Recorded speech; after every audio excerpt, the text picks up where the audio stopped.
ദിനോസറുകൾ ഉള്ള കാലത്തെ നമ്മുടെ ഭൂമി എങ്ങനെയായിരുന്നു എന്നറിയാമോ?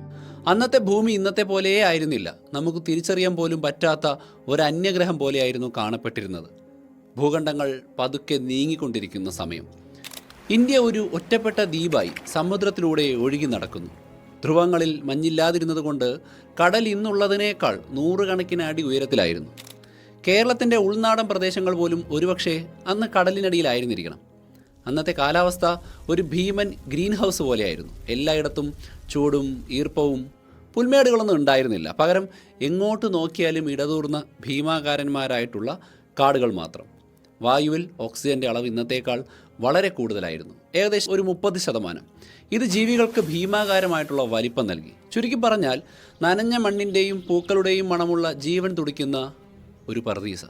ഈ ലോകത്തിലെ രാജാക്കന്മാരായിരുന്നു ദിനോസറുകൾ. അത് അവരുടെ സുവർണ കാലഘട്ടമായിരുന്നു. വടക്കേ അമേരിക്കയിൽ ഒരു ഇരുനില കെട്ടിടത്തിൻ്റെ പൊക്കമുള്ള ടീറക്സ് എന്ന ഭീകരൻ ഇര തേടി നടന്നിരുന്നു. അതിൻ്റെ ഇരകളോ 3 കൊമ്പുകളുള്ള ട്രൈസെറാടോപ്സും.